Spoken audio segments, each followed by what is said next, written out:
Nessa manhã nós vamos meditar na Palavra de Deus, também no livro de Hebreus,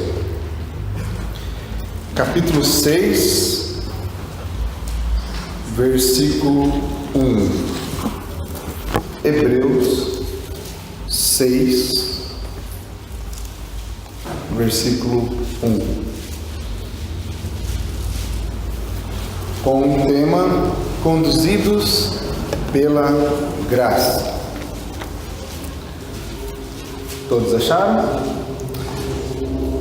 A palavra do Senhor diz assim: por isso, pondo de parte os princípios elementares da doutrina de Cristo, deixemo-nos levar para o que é perfeito, não lançando de novo a base do arrependimento de obras mortas e da fé em Deus.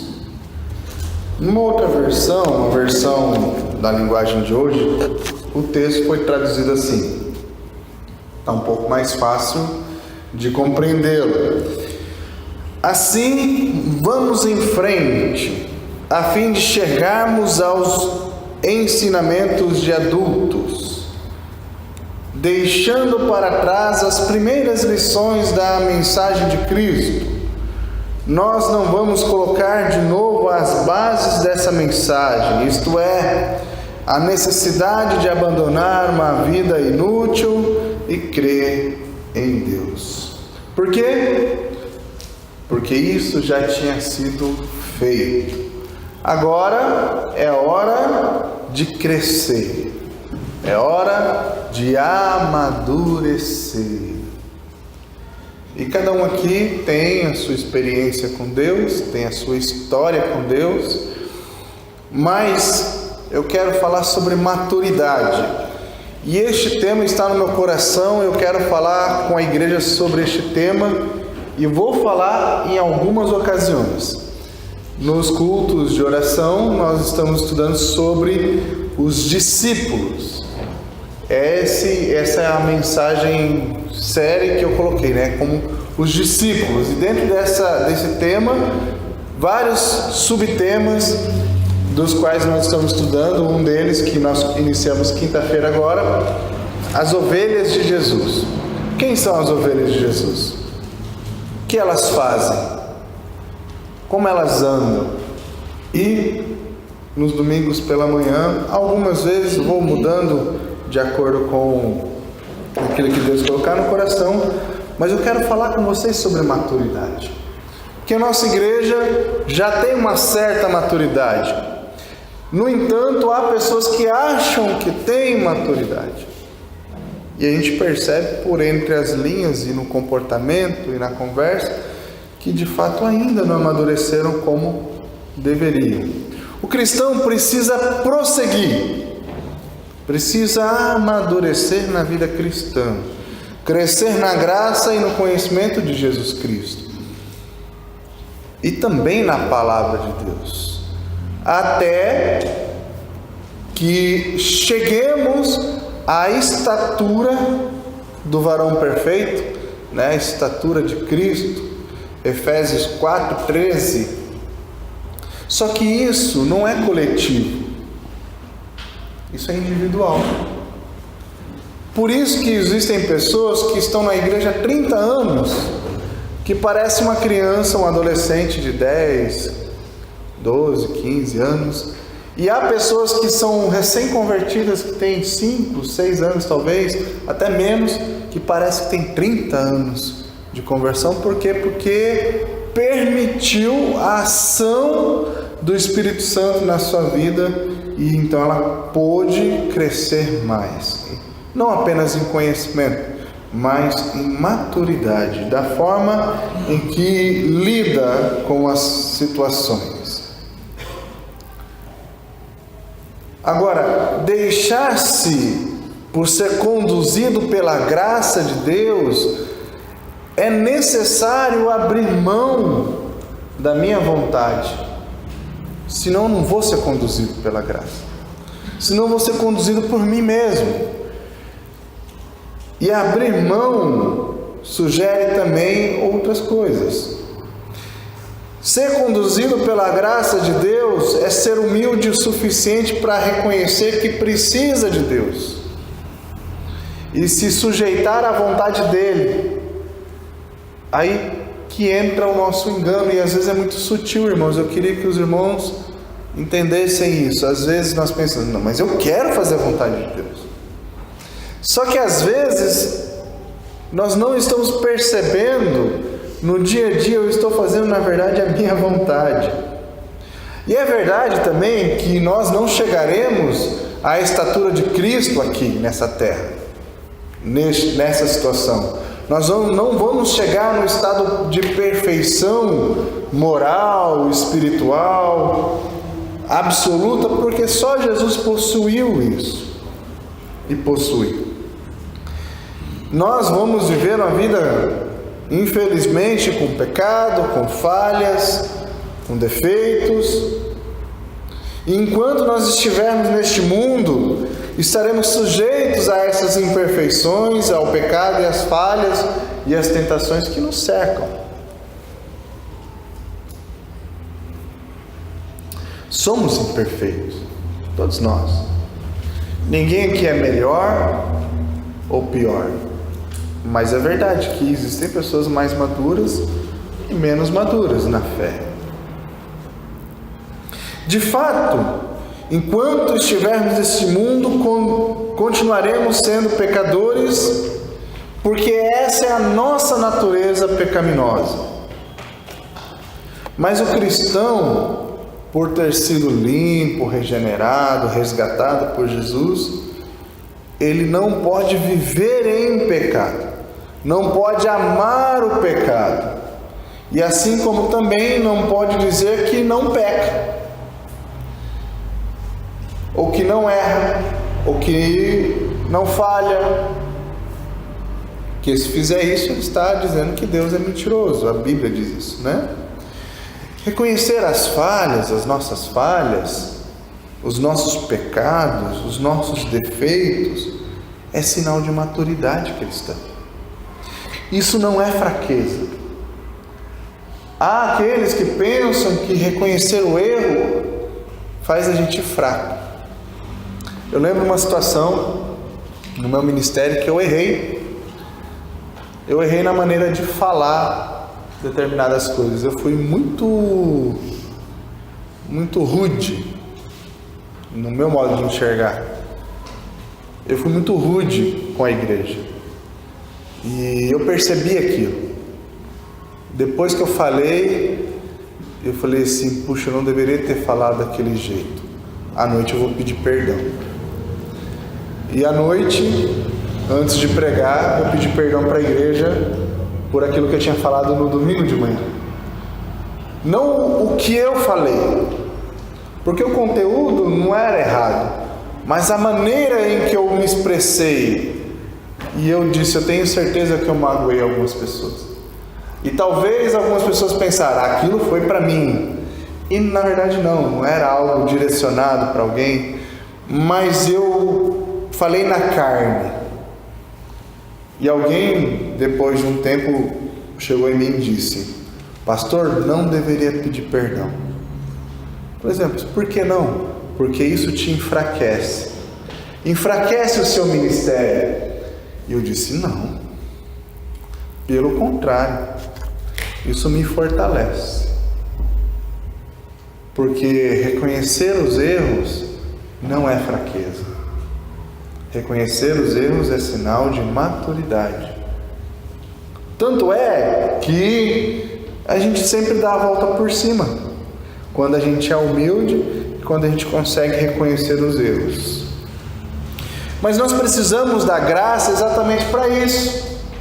Para que eu e para que vocês tenhamos percepção do que é certo, do que é errado, do que é bom, do que é mal, do que eu devo, do que eu não devo fazer, falar, agir, do que agrada a Deus, do que não agrada a Deus.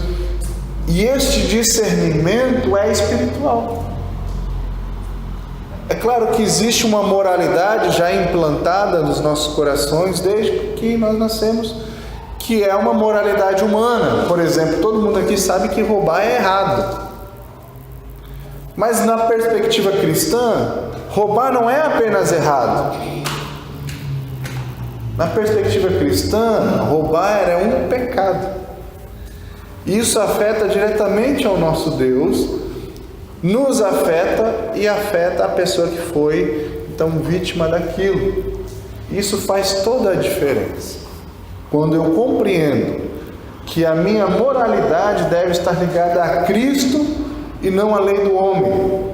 Embora existam as leis humanas, nós temos que ter esse agravante. Então lá no meu serviço, ou seja onde for, eu vou ser um bom funcionário, não porque eu vou sair perdendo, ou posso ser mandado embora, coisa do tipo, mas porque se eu for um mau funcionário, eu estou desagradando a Deus. E isso faz toda a diferença em nossas vidas. Lá na sua escola, faculdade, onde quer que você esteja, você vai ser um bom aluno e você vai ser um bom amigo, uma boa amiga, não porque você vai perder alguma coisa por isso, e apesar que você pode perder sendo uma pessoa assim, ruim, mas porque aquilo desagrada a Deus. E eu gosto de pensar na maturidade porque a Bíblia nos encoraja a buscar, a adquirir, assim como a sabedoria, o conhecimento de Deus, e tudo isso está relacionado pela forma que vivemos aqui. Tem a ver com as nossas decisões, comportamento, pensamento, ações, atitudes, como eu disse, o que falamos, o que nós vemos, o que ouvimos, com a forma que eu lido com os nossos dilemas. Eu posso abençoar a vida de uma pessoa se eu lidar com um problema que eu estou vivenciando de maneira madura, porque a pessoa vai olhar para aquilo e vai dizer: puxa vida, se fosse eu estaria caído, eu iria chorar, iria acontecer isso, iria acontecer aquilo. Mas fulano, olha só, olha a maturidade que lidou com aquela situação. Então serve de testemunho também. Outra coisa que me chama a atenção neste assunto é que Deus quer que nós sejamos maduros e sábios e tenhamos entendimento. Agora, para chegar nesse nível, tem uma má notícia: dói. E dói. Dói por quê? Porque é como se Deus estivesse fazendo um curativo em nós, e a ferida está aberta, e Ele vai lá como um médico, como uma enfermeira, né? Com todo cuidado e zelo, mas precisa aplicar os remédios certos e ter a instrumentalidade correta para lidar com aquele ferimento, senão piora, senão agrava ainda mais, pode pegar uma contaminação e etc e tal. Assim é o nosso Deus conosco, Ele coloca o dedo em nossa ferida, e isso dói, mas é para o nosso bem, é para que possamos ser pessoas melhores, e sendo pessoas melhores, seremos também servos melhores, e sendo servos melhores, nós alcançaremos resultados melhores para o reino de Deus. Apesar das imperfeições, o cristão é conduzido pela graça de Deus, é guiado pelo Espírito Santo. Apesar das imperfeições, ele busca se encher do Espírito Santo. Porque às vezes nós discutimos coisas tão tolas, se pode isso, se pode aquilo, se não pode isso, se não pode aquilo, porque me fizeram isso, me fizeram aquilo, e me magoaram, e me falaram isso, me falaram aquilo. Essa semana eu falei assim para 2 pessoas: quando existe uma dificuldade entre 2 pessoas, ou que envolve mais pessoas, no meu entendimento, não importa quem tem a razão. Esse é o meu entendimento. Por quê? Qual é a vantagem da gente descobrir quem é que tem a razão? Só vai descobrir quem tem a razão. E nisso, mesmo assim, eu posso ser injusto. Quem eu sou? Sou um juiz sobre as pessoas? Não.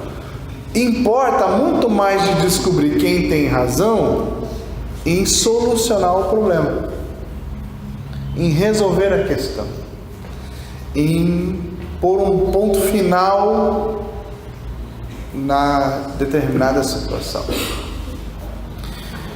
Mas o que acontece é que quando alguém está ferido, quando alguém está machucado, é natural buscar a defesa de si próprio, de querer falar, de querer se expressar.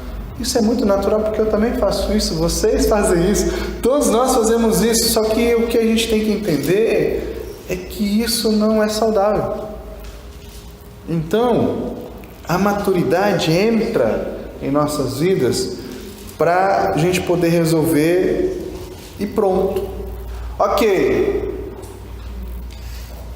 essa é a solução. E geralmente a solução é uma. E pronto. Vamos resolver? Resolvido? Ok. Morreu, acabou. E assim nós somos renovados, nós somos aperfeiçoados, nós somos confirmados por Deus na fé, no amor, na esperança, na renovação da nossa mente, no trabalhar do nosso caráter, através do processo de santificação. No outro momento eu vou falar sobre o que é o processo de santificação, como acontece e como nós podemos permitir a ação de Deus para que possamos crescer ainda mais. E isso envolve várias áreas, não é só a área espiritual, mas a área emocional, né? Para a gente ter um controle emocional da gente. Não é yoga, não é nada disso. Ou qualquer metodologia oriental para a gente ter um domínio melhor do nosso espírito. Mas é bíblico, é um domínio próprio que nós também, uma das coisas que nós podemos buscar. Assim, então, busquemos a estatura de Cristo.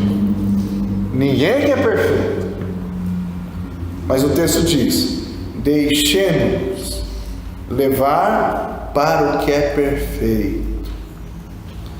Então significa permitir, se deixar cooperar voluntariamente com o trabalho da graça de Deus em nossas vidas, sabendo que tudo coopera para o nosso bem. O cristão, ele se torna perseverante na fé. E aí, existem falhas muito fáceis e da gente detectar. Quer ver? Como por exemplo, alguém não vem à igreja há um mês. Qual é a pior coisa que você pode dizer para ela? Mas você está sumido? Você está sumida? É a pior coisa. Começou a conversa errada. Dá um abraço e diga: sentir a sua falta. Sentir a sua falta. Você é especial. Qualquer palavra que seja motivadora. Mas às vezes isso pode soar como um cutucão, né? Você está faltando da igreja. E mesmo que seja verdade, eu posso buscar meios para falar, né, com aquela pessoa. Então, nós devemos prosseguir para o alvo, tanto nessas coisinhas pequenininhas que podem se transformar em coisas grandes, como também nas coisas difíceis, que são complexas para resolver e a gente tem dificuldade para lidar.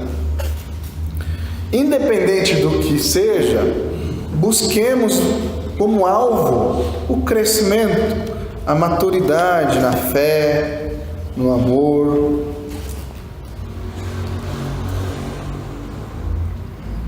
na obra de Cristo, nas boas obras, para que nós sejamos cada vez mais parecidos com Cristo, mais maduros, sábios, tanto espiritualmente, para que tenhamos também uma vida moral mais adequada, uma vida emocional também mais adequada, mais equilibrada. Assim, então, lidaremos com diversos dilemas que temos no dia a dia, alguns mais simples, outros mais difíceis, mas nós saberemos como lidar num mundo tão turbulento. E aí, não somente isso, mas o que é legal da gente ser experimentado, e quando eu digo experimentado é quando Deus, Ele permite que passemos por coisas, por situações, em que isso vai trazer para mim e para vocês também uma experiência, é que a gente pode ajudar outras pessoas. E o que é mais interessante é que logo após você vencer aquela situação, Deus coloca na tua vida uma pessoa que está passando exatamente por aquilo que você passou. E aí você pode dar risada e falar assim: vem aqui, eu vou te contar uma coisa que aconteceu comigo. Aconteceu assim, assim, assim. E Deus agiu assim, assim, assim. E eu tive que fazer isso e aquilo. Como é precioso nós temos essa percepção de que somos mais pequenos do que achamos, né? Porque às vezes a gente acha que a gente é tão grande, e às vezes a gente acha que é tão maduro, que somos tão bem resolvidos, que não temos ainda mais nada para aprender. Encerrando, no encontro dos pastores que nós temos toda terça-feira, eu coloquei minha visão em relação a uma determinada coisa. E aí, não é falando mal de X ou Y, mas eu estou falando do pensamento, não é da pessoa que falou o que falou. Mas houve um pensamento assim: não importa se eu sou simpático ou não, importa eu pregar a palavra de Deus. E eu não concordo, porque de que adianta eu ser carrancudo, ser bravo, enérgico e confundir isso com firmeza, que isso não é firmeza. Isso é ser malvado, isso é ser grosso, isso é ser antipático, e mesmo que pregue a palavra. Não adianta, não resolve, porque não combina. Imagine eu falando de amor com raiva, com ódio. Você tem que amar o seu próximo. Combina? Olha o tom da voz. Eu tenho que falar: ame o seu próximo. Ó, viu? Percebeu? Não é diferente? E assim com a criança, né? Você não vai falar com a criança assim. Você pega lá a criança pequenininha: oi, tudo bem? Oi, tudo bem? Né? Você vai mudar. Então, gente, às vezes pequenas coisinhas fazem muito a diferença. Em Atos 2 diz que nós temos que ser simpáticos, porque a igreja lá causava simpatia aos que ouviam. E é por isso que eu gosto de relacionamento. Por mais difícil que ele seja, por mais louco e por mais complexo que ele seja, eu sou apaixonado por relacionamento. Sabe aquela pessoa que alguém diz: fulano é difícil mesmo? É, porque eu me sinto desafiado a conquistar o coração daquela pessoa.